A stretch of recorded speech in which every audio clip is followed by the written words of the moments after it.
Whenever there is a crime and a heinous crime, in Pakistan they say, "Phansi laga do," hang him. So it will deter other people from committing such a crime. But studies around the world have shown that there is no correlation between the severity of punishment and the reduction of the crime. Death penalty is irrevocable. The point is not to hang people, but to reduce the crime. And in Pakistan, we have seen that a lot of people who are accused and are on death row often give blood money and are let out. So is there a privatization of justice, and who are we really hanging? I will throw some figures at you. According to Amnesty International, while the number of executions carried out globally have reduced, in Pakistan today there are over 7,000 people on death row. It is one of the highest numbers in the world. Just in Punjab alone, there are over 4,900 people on death row. Every 8th person executed in the world is a Pakistani, according to a report. And more than half, 51% of all recorded executions were carried out in Iran, Saudi Arabia, Iraq, and Pakistan. All of the European Union has done away with the death penalty. I ask again, who are we hanging? Is it a point to have death penalty and to hang people, or are we trying to deter the crime? I have a distinguished panel today. I will start with Mr. Zavid Mahmood. Since 2008, Zavid Mahmood has been working at the Office of the United Nations High Commissioner for Human Rights in Geneva. From 2010 until 2017, he was the UN Human Rights focal point on the abolition of death penalty. And during this period, he drafted 15 United Nations reports on this issue. Let me then introduce you to Mr. Justice Shahram Sarwar. He is the judge of the Lahore High Court. He is part of a 2-member bench which exclusively deals with death penalty, appeals pending in the Lahore High Court, and one of the prominent cases he has heard is the Zainab murder appeal, which I'm sure you have all heard of, the little 7-year-old girl who was killed and raped. It was a case that caused much uproar in Pakistan. Then we have Senator Rana Maqbool, who is part of the Pakistan Muslim League Noon.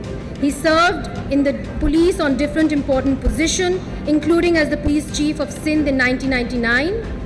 And he's currently a senator, and he is in the committees of Interior, Narcotics Control and Law Reform. We have also, right next to him, Shoaib Sadal. He is an award-winning police officer. He won the Hilala Shujaat for his role in controlling the crime in Karachi in the 1990s. He co-authored the police order in 2002 that ended the 140-year-old police order in Pakistan, and he began his career in 1973, and after 9/11 he was instrumental in shaping policy and counter-terrorism strategy in Pakistan. He believes that the death penalty should be had, and there should be death penalty in Pakistan. Azam Nazir Tarar believes that the death penalty should be abolished. He's a lawyer of the Supreme Court in Pakistan. He's a former vice chairperson of the Pakistan Bar Council, the apex regulatory body of lawyers, and he specializes in defending those on death row. He's on the board of Reprieve, a non-profit organization of international lawyers and investigators whose stated goal is to fight for the victims of extreme human rights abuses with legal action. We have also Humayun Bashir Tarar sitting at the far end. He is a member of the Police Service of Pakistan, and he's serving as the Deputy Inspector General Police. We have Mr. Kamran Arif sitting next to Zavid. He's a human rights defender, Vice Chairperson of the Human Rights Commission of Pakistan, practiced law for 20 years, is a vociferous anti-death penalty activist. So how we are going to structure this debate is that we will have 3 who are for the death penalty and 3 who are against the death penalty, and Justice Shahram Sarwar at the moment is neutral. Let me start with you, Zavid, because you have done a lot of work on this issue. Tell us that is there really a correlation between the death penalty and bringing down the actual crime rate? Good afternoon, in fact, and thank you very much for inviting me to participate in this session. Particularly, I thank the Aaj Jahangir Foundation and other organizations to organize this really memorable conference, and how I came into this discussion within the UN system as well before coming to UN system. I think I would say that it was Madam Aaj Jahangir. She inspired me to work on this. She asked me that, what do you want? Do you want justice or revenge? Killing a person in the name of justice is not a justice. It is a revenge, and it is vengeance, actually. Then again, I met her. That time I was working in Afghanistan. It was 2002, beginning of 2002, after fall of Taliban, Karzai government in power. Madam Aaj Jahangir, she came as a UN Special Rapporteur on summary execution to investigate the situation in Afghanistan. So at that time, I was human rights officer. I was going around looking at judicial system and looking at the trial. So I came across with one very significant trial in Afghanistan at that time, Warlord Zardar. Possibly you have heard his name. He was a notorious warlord, and there was a trial for him. And I convinced Madam Aaj Jahangir, please come and see that trial, what happening in that trial. And it was definitely, it was not a fair trial. It was not a justice. It was just vengeance and revenge and everything coming across through the judicial process. And she suggested the government, that time President Karzai, and we supported her that time, that to introduce moratorium. President Karzai introduced moratorium for a few years, and later on withdrew and execution continued. I would like to respond to your question, who are we hanging? That question, and where there is any deterrence effect. As you mentioned, that all over the world we have seen that there is no evidence that our correlationship between crimes and death penalty, or use of the death penalty. For deter crimes, it is not a harsher punishment.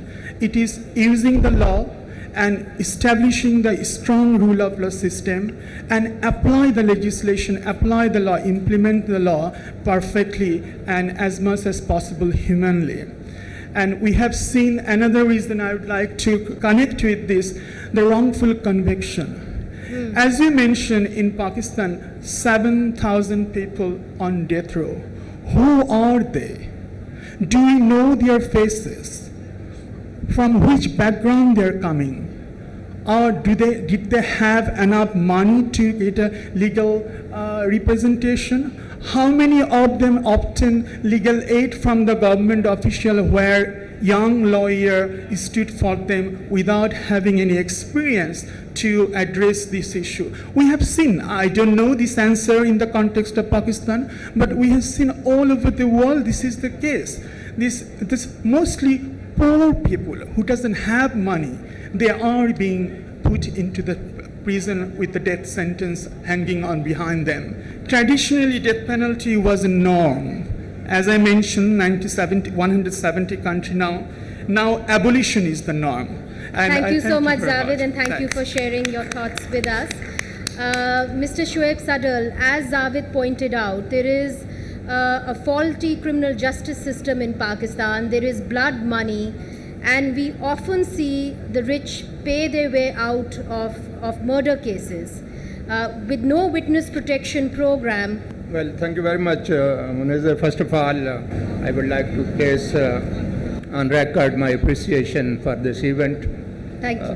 Now, coming to the issue, you know, this whether death penalty deters crime and particularly deters homicide crime is, you know, an issue which is not either way, you know, concluded as yet. There are different people who argue it differently. There are methodological problems in research.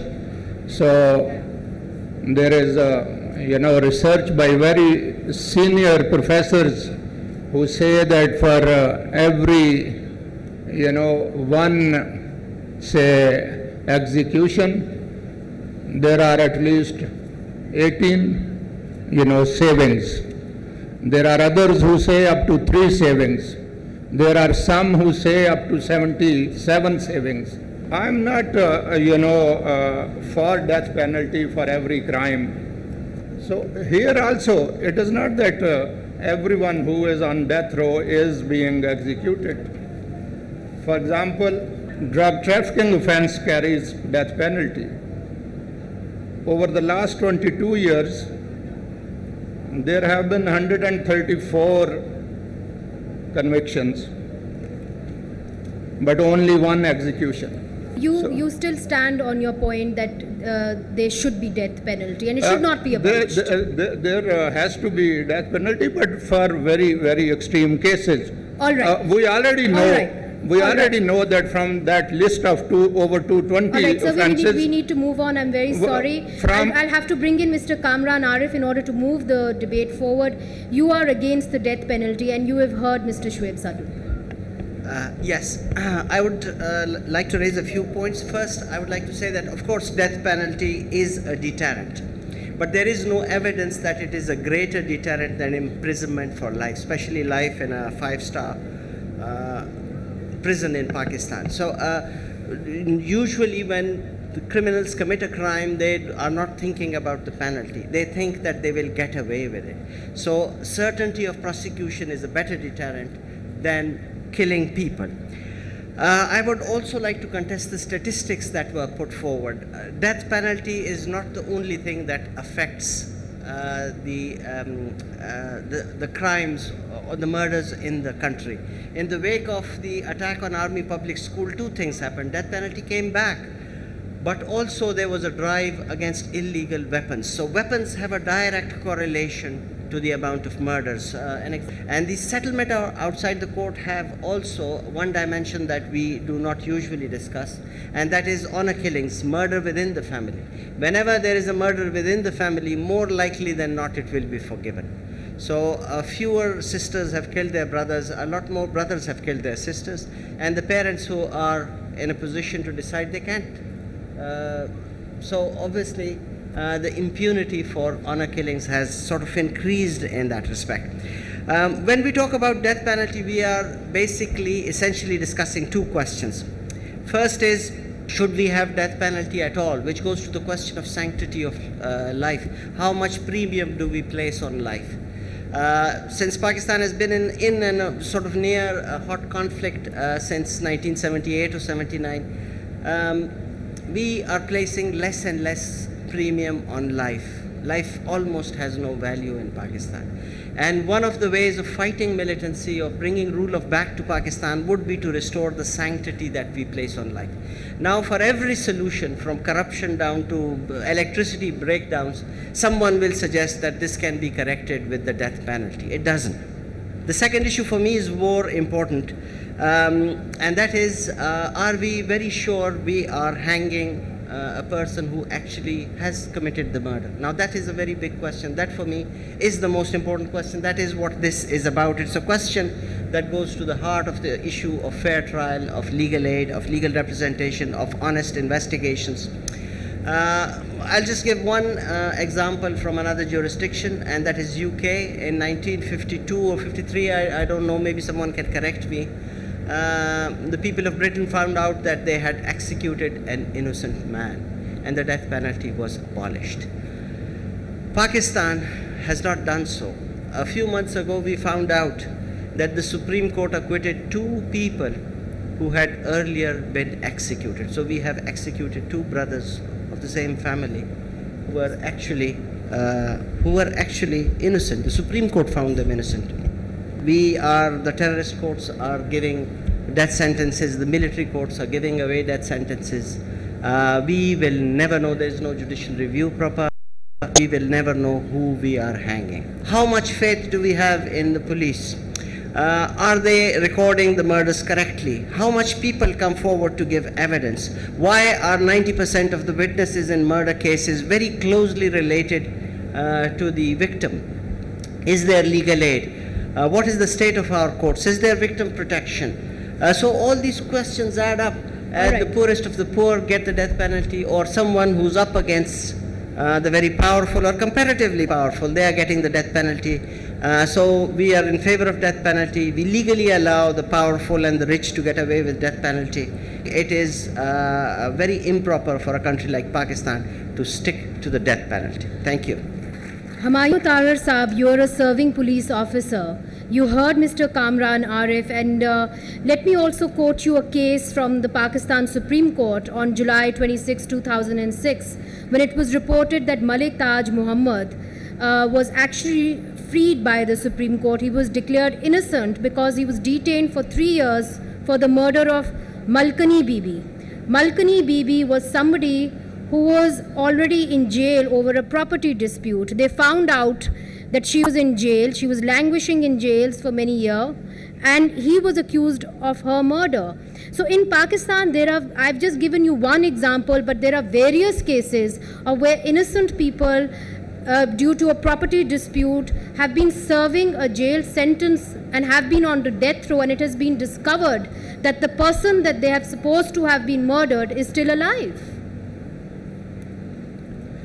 Thank you very much. I'll just briefly respond to this particular question, which to me appears to be problems with the criminal justice system and nothing really with the death penalty or any punishment in any legal framework itself.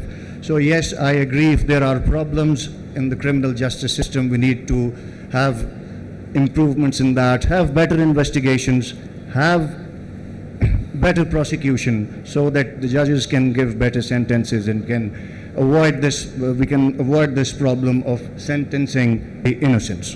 But my general argument on death penalty is, and as you said, I defend the death penalty, and I defend it on 3 grounds. There's a moral argument, there's a contextual argument, and there's a consequential argument for this. The moral argument, simply put, is if there is something bad happening to someone, there have to be a retribution, and the state should have the right to give appropriate retribution to it. So right of life is not just for the right of life for the person who is being accused, but the life that was lost and the consequences that have been there. So there is a strong moral argument, I believe, that if there is a crime, there should be a punishment. Something bad happens, something has to happen. The consequential argument is that this punishment does have some consequences for the society. Japanese have followed that philosophy for a very long time, and which is that it does bring calm and kind of happiness and calmness in the society by realizing that if people do bad, they are punished, and that has its own effect. जिस माशरे में उम्र कैद होने पे मिठाइयाँ बंटती हों और मुबारकें दी जाती हों, I think we are still not there. Azam Tarar Saab, I'd like to come to you because you have defended many people on death row. The question really is that, is there a deterrence when a death sentence is given to a prisoner on death row? We have seen in the case of Zainab that it really did not stop the killing and the brutal rape of young girls, even in that locality. So is there really a deterrence if you're certain that death penalty will be given out? Thank you, Munizae. I've been enlightened by both side views. I, as a defense side lawyer, firmly believe that this is the Pakistani perspective I'm sharing with, that of course it does not work as a deterrent. And I'm convinced for that. Had it been, our crime rates would have been much lower than the countries who have already abolished death sentence. It's other way around. We have the highest crime rate as far as the offense of murder is concerned, the intentional homicide. We have highest crime rate relating to the anti-terrorism things, like there is a rampant terrorist activities going on in this region for decades and decades. Our judicial system, the criminal justice system, is flawed. The cases involving death penalty are disposed of with a ratio of 60% convictions and 40% acquittals. I may be wrong, but I mean the variation should be that. Out of those 60%, those have been visited with extreme penalty of death sentence. Mr. Justice Sharam Sarwar would explain it, that what's going on in the High Courts and Supreme Court. At High Court level and at Supreme Court level, only 1%, I would say, 1% cases are considered to be those should be visited with extreme penalty of death. Other 99% cases are either considered to be having some mitigating circumstances, converting death penalty into life imprisonment, or getting clean acquittal because prosecution failed to prove case beyond shadow of doubts. Now, what about those 5 years or 4 years? An innocent person or an ordinary criminal who did not deserve to be visited with the extremist punishment, served in death row. It's painful life. It's inhuman, I would repeat, because we have experienced that our prisons are crowded. You had been mentioning that there are 7,000, 6,000. Javed mentioned the latest figure comes to 7,950 death row prisoners awaiting executions in jails. Yes. So it's alarming figure. Right. What we need to do is we have to ensure that within the framework, Right. the superior courts must give directions, the guidelines, the policy to the trial courts, the basic courts, that death penalty should not ordinarily be inflicted upon, which the superior courts, they are delivering judgments one after another, but the trend at the lower courts is the same. They say that it acts as, it's a good deterrent. All right. Senator Rana Maqbool Saab, you heard Tarar Saab about the distinction between the High Court and the Supreme Court, that in the Supreme Court there are very few people who are actually convicted or given death sentence. Thank you very much. I don't have any words for gratitude for giving me this honor and privilege of getting across to this august house with my dispersed ideas. Don't we think that whose father, mother, sister, daughter are assassinated and butchered by the terrorist, they don't have any right? They do have right. We have to read between the lines. If you go through the latest history, the terrorists, they played havoc with the innocent citizens. What was the fault of Mohsen Naqvi? He was a celebrity. Why was he assassinated? Why Dr. Ali Haider, a known eye specialist, was assassinated? Why Commissioner Tajammal was assassinated? Why Captain Raza, the Deputy Commissioner? Many others. People are numberless. How can this society afford to give this latitude to these killers? If these killers don't pay through nose, no message will be delivered loud and clear. If you want to secure and save the society, then you have to look after the people on whom these atrocities have been perpetrated. People who fall on the thorn of life and they bleed, we'll have to stand for them. Dr. Shahab very rightly put it. You know, the menace and monster of terrorism took over everything in this country. But with efforts and with withdrawing the ban on punishments and executions, and with more so in Punjab, with ceaseless and daring endeavors of CTD by their commander, they put their foot down, and you can see for yourself, the terrorism has come down by 82%. So these people are the saviors of the society, but all the same, we must improve the level of investigation, the quality of prosecution, then we must try to expedite the disposal of cases in the honorable courts. We have a special perspective. We are not like European country. It's an overpopulated country, victim of population explosion. Terrorism is getting imported from outside as well. Our contiguous states are so inimical and hostile. Not only the world powers, they are after your life. So our challenge is altogether different. Thank you, Senator Saab, and thank you for your kind words. Justice Sarwar, you heard Senator Saab, and he made a direct correlation between the death penalty and the decrease in terrorism incidents. Do you see that, because you're on a bench that deals exclusively with death penalty? Thank you, Munizae, for inviting me and giving me a slot to say a few words. Well, since October 2016, I am the part of a bench which is hearing the death appeals either given by the ordinary courts of ordinary jurisdiction, and the court of special jurisdiction that is created under the Anti-Terrorism Act. Around 1400 death appeals which we have heard were tried by the court of ordinary jurisdiction.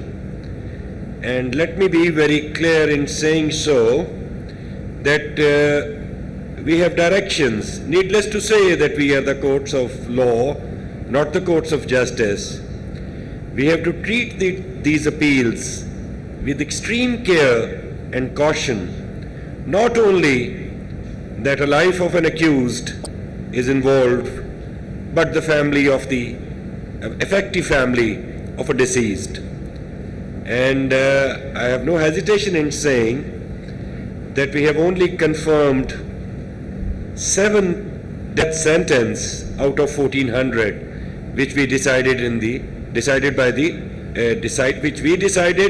and death murder references were sent by the court of ordinary jurisdiction.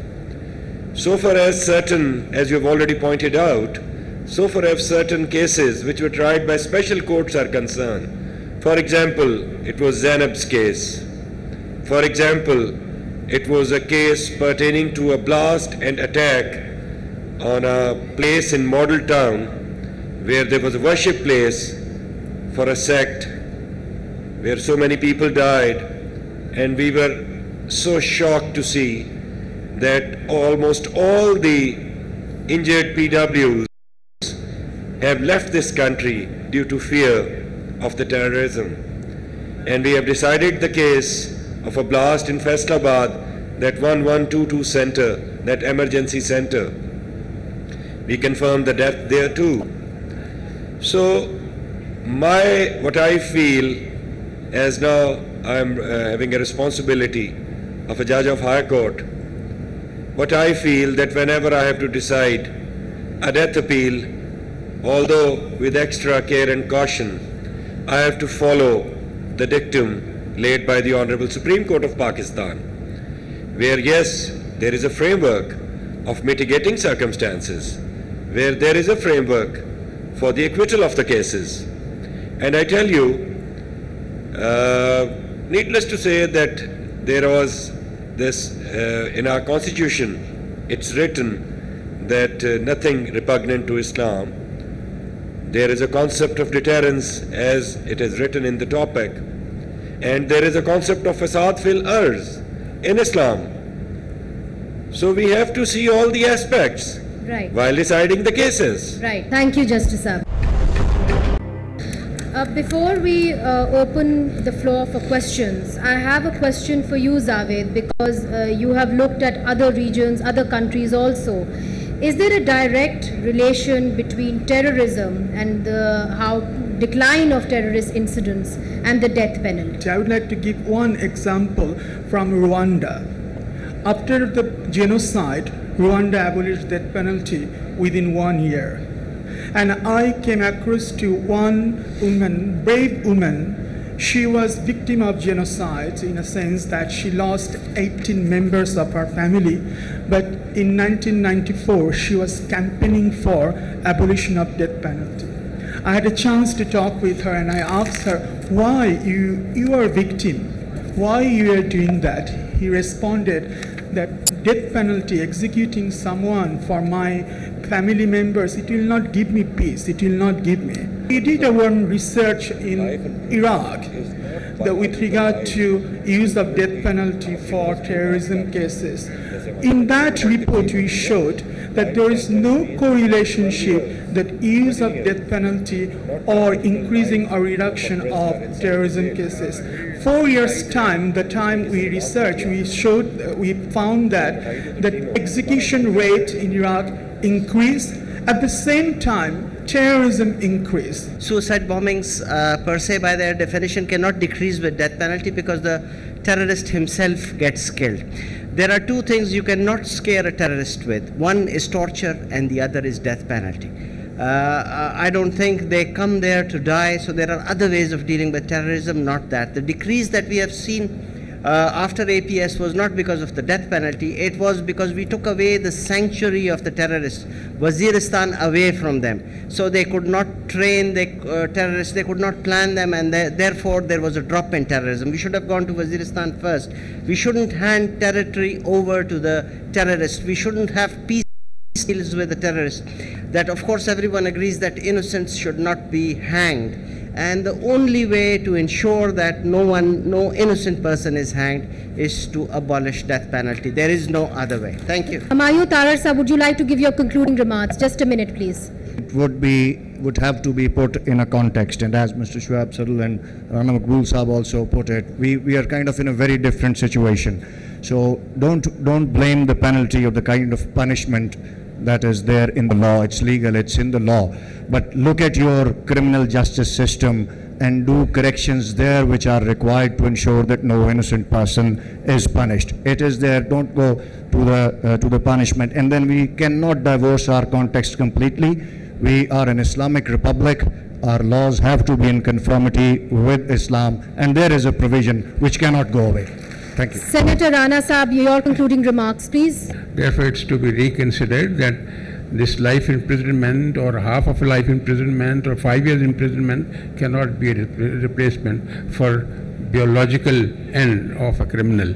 Thank you, Senator Saab. Is a state party to the International Covenant on Civil and Political Rights, which has been mentioned last 2 days many times. And in the International Covenant on Civil and Political Rights, it indicates that those countries still continue to use the death penalty. That means there is a desirable, abolition is desirable, but also should only use the death penalty for more serious crimes. And we know that in Pakistan, large number of crimes punishable by death doesn't fit within the concept of most serious crime, that one. I'm very, very sorry. I apologize that I could not take questions because there was not time enough. But I'll try and compensate. You've heard the debate. You've heard the debate very intently.